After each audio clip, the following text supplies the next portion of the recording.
வடசென்னை மேற்கு மாவட்ட காங்கிரஸ் கட்சியினுடைய சார்பாக மிக எழுச்சியோடு ஏற்பாடு செய்யப்பட்டிருக்கின்ற தமிழகத்தினுடைய குலதெய்வம் காங்கிரஸ் பேரியக்கத்தை தமிழகத்திலே மக்கள் இயக்கமாக மாற்றி தந்த மாபெரும் மக்கள் தலைவர், தமிழகம் இருக்கின்ற வரை இந்த மண்ணில் அவர் பெருமை இருக்க வேண்டும் என்று நாம் மட்டுமல்ல, அவரை வாழ்கின்ற போது வசைபாடியவர்கள் கூட இன்று கொண்டாடுகின்ற மாபெரும் தலைவராக நாம் அடையாளம் கண்டிருக்கின்ற நம் பெருந்தலைவர் காமராஜருடைய பிறந்தநாள் விழா இந்திய ஜனநாயகத்தினுடைய நம்பிக்கை நட்சத்திரமாக ஏழை எளிய மக்களுக்கான இந்தியாவை சமைக்க வேண்டும் என்கிற உணர்வோடு ஒரு முதலாளித்துவ ஆதிக்க அரசோடு ஒவ்வொரு நாளும் ஜீவ மரண போராட்டம் நடத்தி கொண்டிருக்கக்கூடிய நம்முடைய அன்பு தலைவர் ராகுல் காந்தி அவர்களுடைய பிறந்தநாள் விழா இந்திய அரசியல் சாசன சட்டத்தை பாதுகாக்கும்,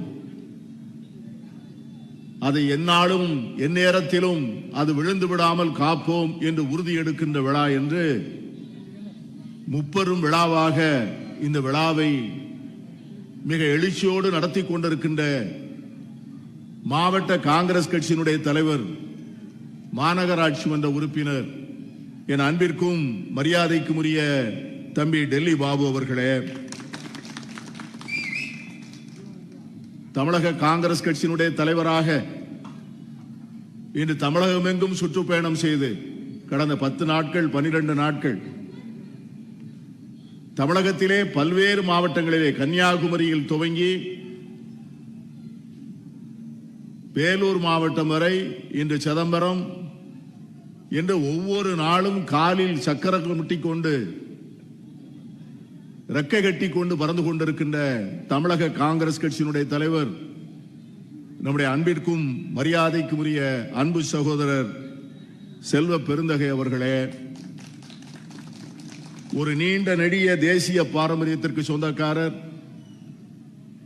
தமிழக காங்கிரஸ் கட்சியினுடைய அத்தனை இருக்கைகளையும் அலங்கரித்தவர், இளைஞர் காங்கிரஸில் இருந்து மாநில காங்கிரஸ் தலைவர் பதவியில் இருந்து நாடாளுமன்ற உறுப்பினர், ஒன்றிய அமைச்சர் என்று பல்வேறு தளங்களிலே காங்கிரஸ் கட்சிக்கு தொடர்ந்து சேவை செய்து இன்றும் கூட எந்த நேரத்திலும் காங்கிரஸ் பேரியக்கத்திற்கு உழைப்பதற்கு தன்னை முழுமையாக தருவதற்கு தயாராக இருக்கின்ற என் அன்பிற்கும் மரியாதைக்கும் உரிய தங்கபால் அவர்களே, இந்த நிகழ்விலே கலந்து கொண்டு சிறப்புரையாற்றி அமர்ந்திருக்கின்ற நம்முடைய தமிழக காங்கிரஸ் கட்சியினுடைய பொருளாளர், என் அன்பிற்கும் மரியாதைக்கும் உரிய அன்பு சகோதரர், நாங்குநேரி தொகுதியினுடைய சட்டமன்ற உறுப்பினர் ரூபி மனோகரன் அவர்களே,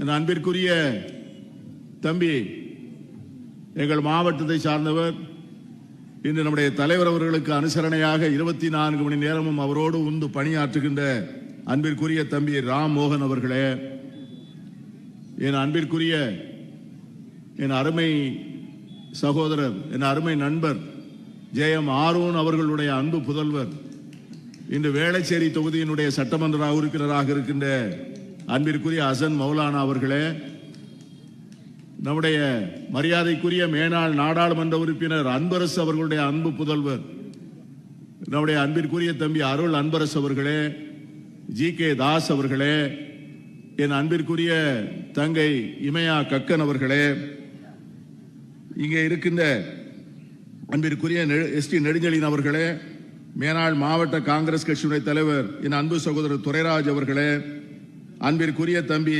வில்லிவாக்கம் சுரேஷ் அவர்களே, நன்றி உரை சொல்வதற்காக காத்திருக்கின்ற வட்ட காங்கிரஸ் கட்சியினுடைய தலைவர் அன்பிற்குரிய சதகத்துல்லா அவர்களே, மாவட்ட காங்கிரஸ் கட்சியினுடைய நிர்வாகிகள், மாநகராட்சி மன்ற உறுப்பினர்கள், சர்க்கிள் கமிட்டி, வட்ட கமிட்டி தலைவர்கள், இன்று அடையாள அட்டைகளை பெறுவதற்காக புதிதாக அமைக்கப்பட்ட நம்முடைய அமைப்புகளின் பொறுப்பாளராக தேர்ந்தெடுக்கப்படுகின்ற காங்கிரஸ் பேரியக்கத்தின் நண்பர்கள், உங்கள் எல்லோருக்கும் என்னுடைய வணக்கத்தினையும் வாழ்த்துக்களையும் தெரிவித்துக் கொள்கிறேன். இன்று பெருந்தலைவர் காமராஜருடைய பிறந்தநாள் விழாவை நாடு முழுவதும் கொண்டாடுகிறது. நம்முடைய பிரதமரிலிருந்து இந்திய நாட்டினுடைய முகவரி தெரிந்த அத்தனை அரசியல் தலைவர்களும் பெருந்தலைவர் காமராஜர் அவர்களுக்கு வாழ்த்து சொல்லாத தலைவர்களே இல்லை என்று சொல்லக்கூடிய அளவிற்கு இன்று பெருந்தலைவர் காமராஜர் அவர்கள் ஒரு தவிர்க்க முடியாத அரசியல் சக்தியாக இன்னும் நிற்கிறார் என்பதுதான் அவர் வாழ்க்கையினுடைய மாபெரும் வெற்றி. ஒரு மனிதன் எத்தனை ஆண்டு காலம் வாழ்ந்தான் என்பதை அவன் இறந்த பிறகு கணக்கிட வேண்டும் என்பார்கள். பிறந்ததிலிருந்து இறப்பு வரை வாழ்ந்த வாழ்க்கை வாழ்க்கை அல்ல, அது எல்லோருக்கும் வாய்த்த வாழ்க்கை. ஆனால் ஒரு மனிதன் உண்மையாக எப்பொழுது வாழ்கிறான் என்று சொன்னால் அவன் இறந்த பிறகு எத்தனை ஆண்டு காலம் வாழ்கிறான், அதை வைத்துத்தான் அந்த மனிதனுடைய வாழ்க்கையை நாம் முடிவு செய்கிறோம். இயேசுநாதர் 2000 ஆண்டுகளாக வாழ்கிறார். புத்தர் 2000 ஆண்டுகளுக்கு மேலாக வாழ்கிறார். வள்ளுவர் 2000 ஆண்டுகளுக்கு மேலாக வாழ்கிறார். நேரு வாழ்கிறார், இந்திரா காந்தி வாழ்கிறார், ராஜீவ் காந்தி வாழ்கிறார், காமராஜ் வாழ்கிறார், கக்கன் வாழ்கிறார் என்று சொன்னால் இந்த தலைவர்கள் வாழ்கின்ற போது தங்களுக்காக வாழவில்லை, தங்கள் பிறந்த மண்ணுக்காக வாழ்ந்தார்கள், அந்த நாட்டின் மக்களுக்காக வாழ்ந்தார்கள். ஆகவே இறந்த பிறகு வாழ்கிறார். அந்த பிறந்த நாளை கொண்டாடுவதற்கு ஒரு தகுதி வேண்டும். பெருந்தலைவர் காமராஜருடைய பிறந்தநாள் விழாவை வாழ்த்து சொல்லுகின்றவர்களை மன்னித்து விட்டு விடலாம். ஏதோ பிரதமர் சொல்லுகிறார், பிரதமராக இருப்பதால் சொல்லுகிறார். அவர் குஜராத் மாநிலத்துடைய முதலமைச்சராக இருக்கின்ற போது சொன்னாரா? இல்லை. இன்றைக்கு அவருக்கு தமிழக அரசியலிலே ஒரு நிர்பந்தம் இருக்கிறது. பெருந்தலைவர் காமராஜருடைய பெயரை சொல்லாமல் தமிழக மக்கள் மத்தியிலே செல்ல முடியாது என்கிற கட்டாயம் இருப்பதால் பிரதமர் வாழ்த்து சொல்லுகிறார். ஆனால் பிரதமருக்கு பின்னாலே இருக்கின்ற அந்த அரசியல் சக்திகள் வாழ்கின்ற போது எப்படி இருந்தார்கள் அவரோடு என்பதுதான் கேள்வி. பிரதமரை இயக்குகின்ற அரசியல் சக்திகள், பிரதமருக்கு தத்துவ பின்புலம் கொடுத்த அரசியல் சக்திகள், இந்த பிரதமர் எந்த தத்துவத்தை நிறைவேற்ற துடிக்கிறாரோ அந்த தத்துவத்திற்கு சொந்தக்காரரான அரசியல் சக்திகள் என்ன செய்தார்கள் என்று சொன்னால், நம் தலைவர் பெருந்தலைவர் வாழ்கின்ற போது அவரை உயிரோடு எரித்து கொள்ள வேண்டும் என்று நினைத்தார்கள். தெய்வத்தின் அருளால் தப்பித்தார். 3 நிமிடம் தாமதித்திருந்தால் நம்முடைய தலைவர் உயிரோடு டெல்லி மாநகரினுடைய தலைமையிலே அவருடைய சொந்த வீட்டிலே எரிக்கப்பட்டிருப்பார். வாழ்கின்ற போது அவரை எரிக்க துடித்தவர்கள் வாழ்ந்து முடிந்த பிறகு பிறந்த நாள் கொண்டாடுகிறார்கள். இன்னைக்கு கூட ஒரு தலைவர் பிறந்த நாள் விழா கொண்டாடுகிறார். நமக்கு ரொம்ப நெருக்கமான தலைவர் தான், வேண்டியவர் தான். அவருக்கு என்ன தகுதி இருக்கிறது? பெருந்தலைவரை கொல்ல நினைத்தவர்களோடு கைகோர்த்துக் கொண்டு பெருந்தலைவருக்கு பிறந்தநாள் விழா கொண்டாடுகிறோம் என்று சொன்னால் வெட்கமாக இல்லை?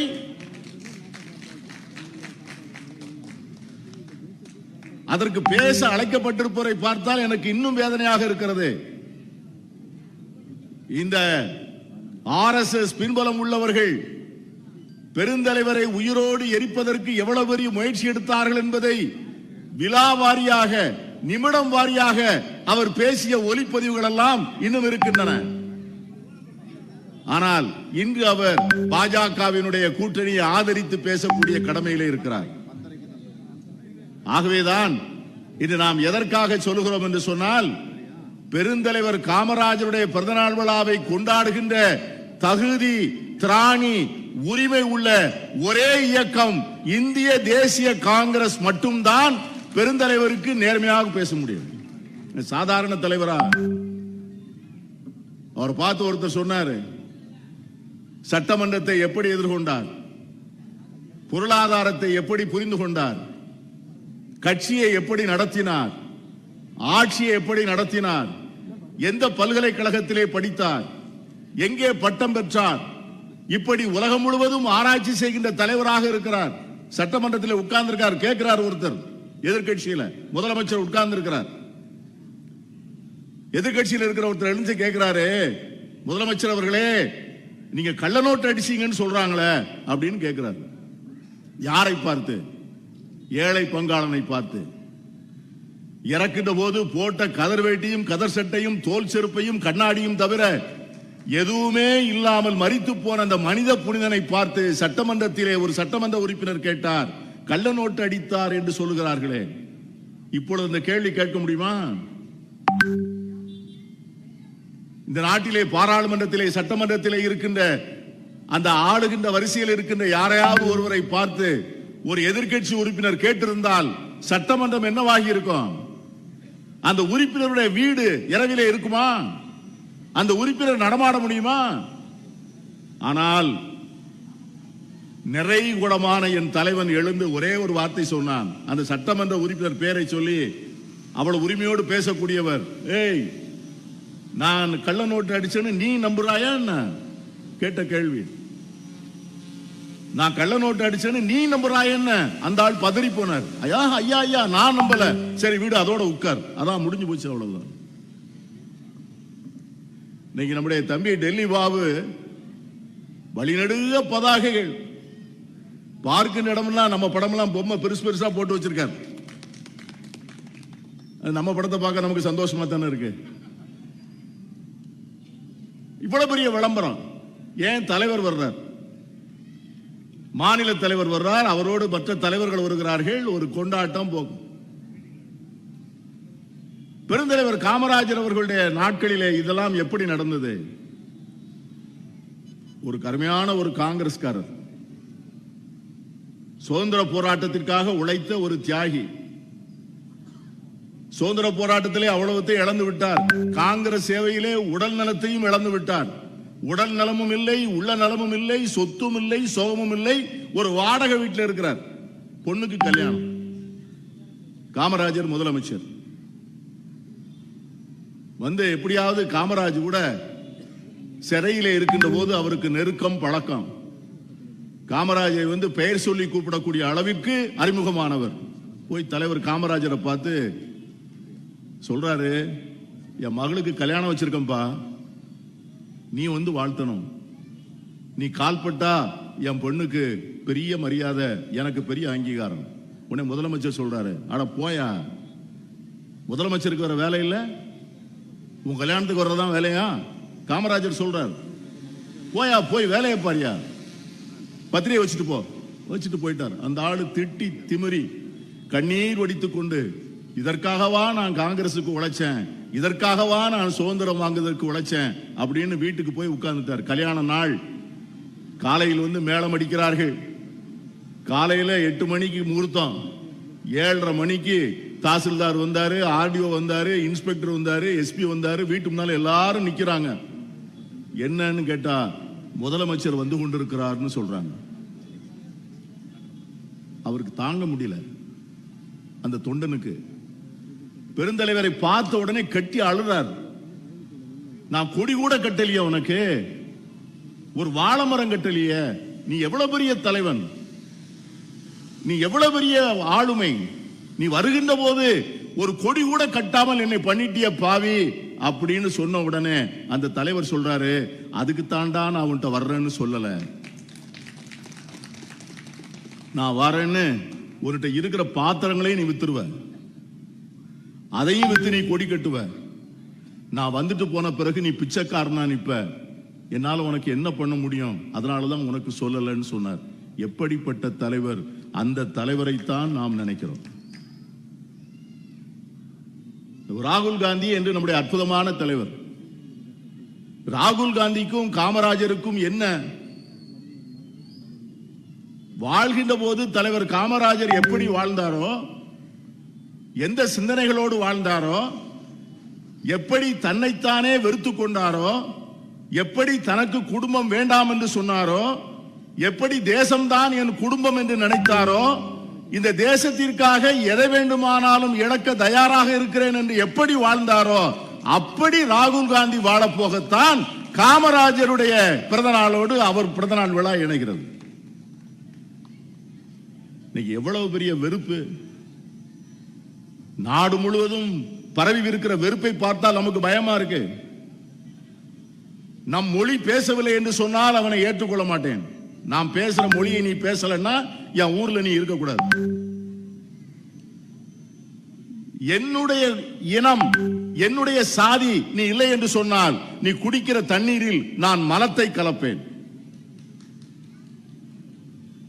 அடித்தட்டு மக்களுடைய குழந்தைகள் என்று சொன்னால் பள்ளிக்கூடங்களிலே கக்கூசு கழுவ சொல்வேன். என்னுடைய உணவை நீ உண்ணவில்லை என்று சொன்னால் அதற்காக உன் வீட்டை தீ வைத்து எரிப்பேன். நான் சொல்ற உணவைத்தான் நீ உண்ண வேண்டும்.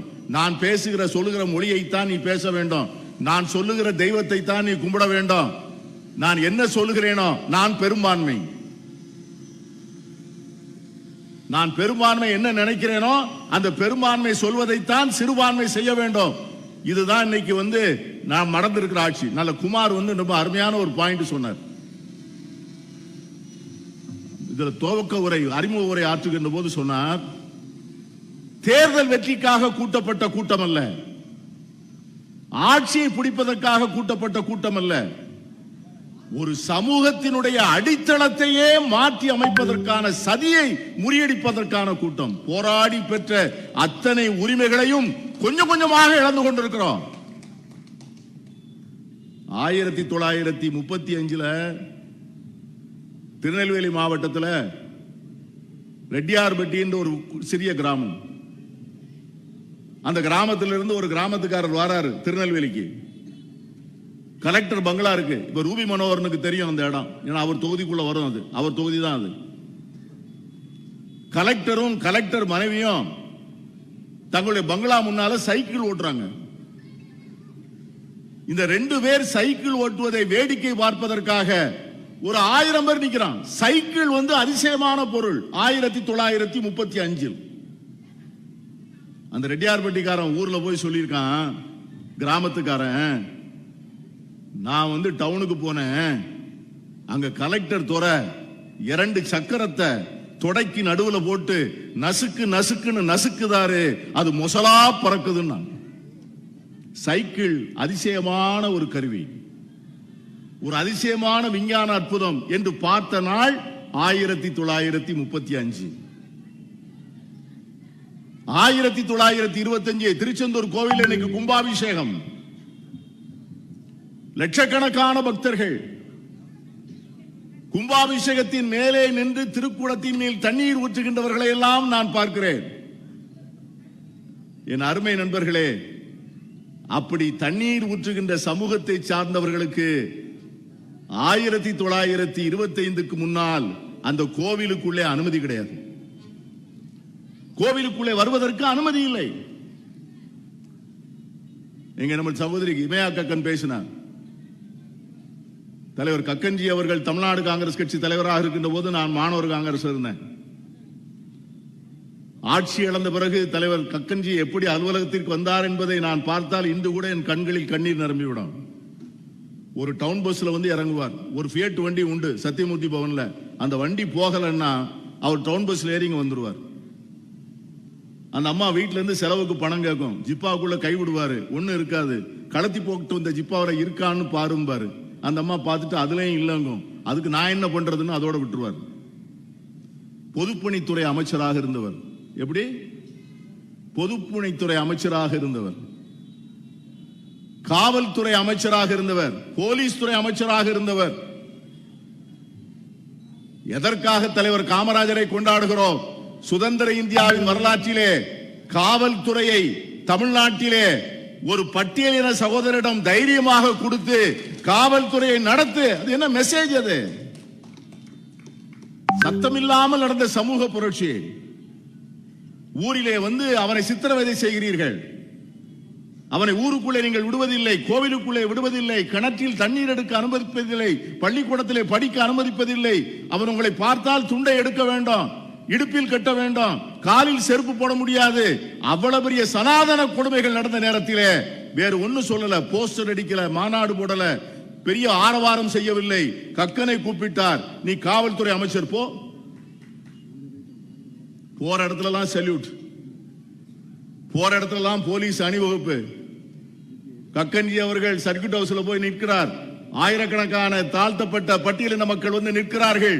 அவர்கள் பார்க்கிறார்கள், தங்கள் உடன் பிறந்த சகோதரனுக்கு இந்த அரசாங்கம் கைகட்டி சேவகம் செய்கின்ற போது இது நம்முடைய அரசு என்கிற உணர்வு அவர்களுக்கு வருகிறது. அதுதான் காமராஜர் செய்த சமூக விஞ்ஞானம். கோவிலுக்குள்ள போக வரல, கோவிலுக்குள்ள போகல, கோவிலுக்குள்ள போக விடலன்னா என்ன செய்யறது? பரமேஸ்வரன் பிள்ளை அடுத்து அறநிலையத்துறை அமைச்சராக்குகிறார். யாருக்கு அங்கே அனுமதி இல்லையோ அவருக்கு பரிவட்டம் கட்டி அதே அர்ச்சகர்கள் உள்ளே அழைத்து செல்கிறார்கள். ஒரு சமூக புரட்சி சப்தம் இல்லாமல் நடக்கிறது, சமூக நீதி நடக்கிறது, அதிகார பங்கீடு நடக்கிறது. அதைத்தான் ராகுல் காந்தி கேட்கிறார். அதிகாரத்திலே பங்கு கொடு. உச்ச நீதிமன்றத்திலே இன்று எத்தனை பேர் நீங்கள் உட்கார்ந்து இருக்கிறீர்கள்? உச்ச நீதிமன்ற நீதிபதிகளிலே எத்தனை பேர் பட்டியலின மக்கள், எத்தனை பேர் பழங்குடியினர், எத்தனை பேர் சிறுபான்மையினர், எத்தனை பேர் பிற்படுத்தப்பட்டவர்கள், எத்தனை பேர் மிகவும் பிற்படுத்தப்பட்டவர்கள்? யாரும் இல்லை. ஆள்கின்ற அரசை விட அதிகாரமிக்க உச்ச நீதிமன்றம். பிரதமரை கூட பதவி நீக்கம் செய்ய முடியும் ஒரு தீர்ப்பை விவகாரமாக கொடுத்தால். அப்படிப்பட்ட உச்ச நீதிமன்றத்திலே இந்த ஏழைகளுடைய பங்கு எங்கே?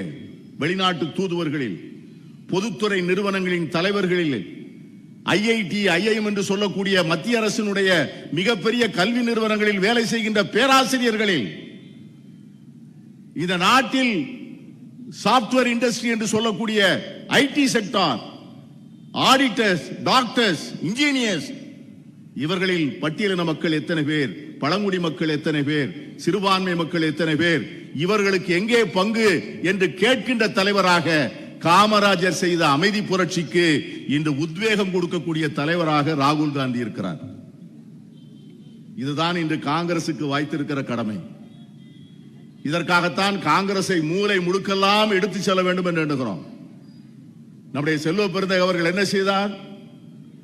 கிராமங்களிலே அடையாளம் இல்லாமல் இருக்கிற காங்கிரஸ்காரனுக்கு முழுவதும் அடையாளம் கொடுக்கிறோம், அவனுக்கு பட்டியல் கொடுக்கிறோம், பட்டயம் கொடுக்கிறோம், அடையாள அட்டை கொடுக்கிறோம். இவர் வட்ட கமிட்டி தலைவர், இவர் சர்க்கிள் கமிட்டி தலைவர், இவர் வட்ட கமிட்டி செயலாளர், சர்க்கிள் கமிட்டி செயலாளர், பொருளாளர், செயற்குழு உறுப்பினர். இந்த அட்டையை கொண்டு போய் தமிழ்நாடு முழுவதும் போலாம். இதை போன்ற சமூக மாற்றங்களுக்கு வித்திடுகின்ற நிகழ்வாகத்தான் இன்று நம்முடைய டெல்லி பாபு அவர்கள் இவ்வளவு எழுச்சியோடு ஏற்பாடு செய்திருக்கிறார். ரொம்ப சுறுசுறுப்பான மாவட்ட தலைவர், பாராட்டப்படக்கூடிய இளைஞர், இன்னும் மேலும் பல உயரங்களை தொட வேண்டும் என்று நாங்களெல்லாம் மனப்பூர்வமாக விரும்புகின்ற அளவுக்கு எல்லோரையும் மகிழ்ச்சியாகவும் இணக்கமாகவும் வழிநடத்தி செல்லக்கூடிய தலைமை குணம் படைத்தவர். இவரெல்லாம் செல்வ பெருந்தகை டீம். எங்க டீம் இல்ல, எங்கிட்ட நாங்கெல்லாம் நான் துர்ராஜெல்லாம் ரொம்ப இளைஞர், நாங்க ரொம்ப சூப்பர் ஜூனியர்ஸ். ஆகவே ரொம்ப மகிழ்ச்சியாக இருக்கிறது. இவர்கள் எல்லோரும் எழுச்சியோடு, பெருமையோடு, உற்சாகத்தோடு, நம்பிக்கையோடு காங்கிரஸை சுமப்போம். ஆட்சி மாற்றம் தேடி அல்ல, நாம் வாங்கி கொடுத்த உரிமைகளை இந்த தேசத்திற்கு பாதுகாத்து கொடுக்க வேண்டும் என்கிற உணர்வோடு அதற்கான தியாகங்களை செய்ய தயாராக.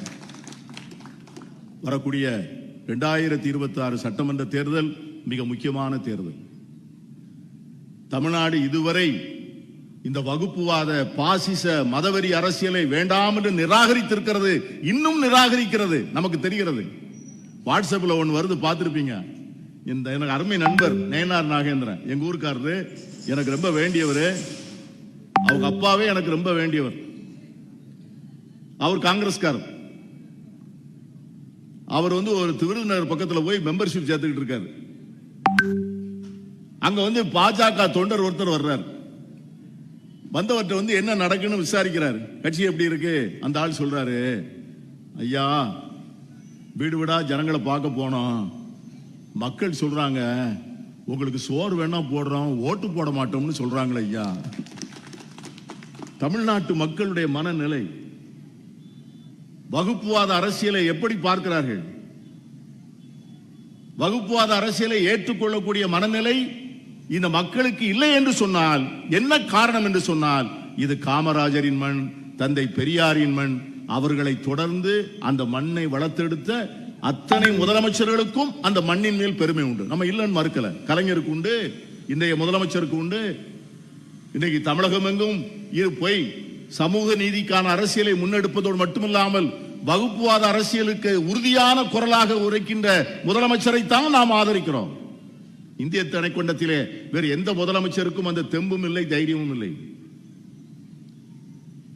மாநில உரிமைகளை பாதுகாப்பதற்கு, மொழியின் அடையாளங்களை பாதுகாப்பதற்கு, தமிழன் என்கிற நம்முடைய பெருமையை பாதுகாத்துக் கொள்வதற்கு, சமூக நல்லிணக்கத்தை பாதுகாத்துக் கொள்வதற்கு, மத ஒற்றுமையை வளர்த்தெடுப்பதற்கு, மனிதநேயத்தை பாராட்டுவதற்கு இந்த இந்தியா கூட்டணி தமிழ்நாட்டில் வெற்றி பெற வேண்டும்.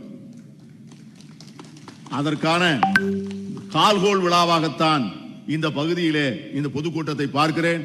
மிக சிறப்பாக ஏற்பாடு செய்யப்பட்ட இந்த கூட்டத்தின் பின்னால் இருக்கின்ற நண்பர் தம்பி டெல்லிபாபு அவர்கள், மாவட்ட காங்கிரஸ் நிர்வாகிகள், சர்க்கிள் கமிட்டி, வட்ட கமிட்டியினுடைய தலைவர்கள், நம்முடைய முன்னணி அமைப்பினர், இளைஞர் காங்கிரஸ், மகளிர் காங்கிரஸ், மாணவர் காங்கிரஸ், சிறுபான்மை பிரிவு என்று எல்லோரையும் பாராட்டி நன்றி சொல்லி விடைபெறுகிறேன். நன்றி, வணக்கம்.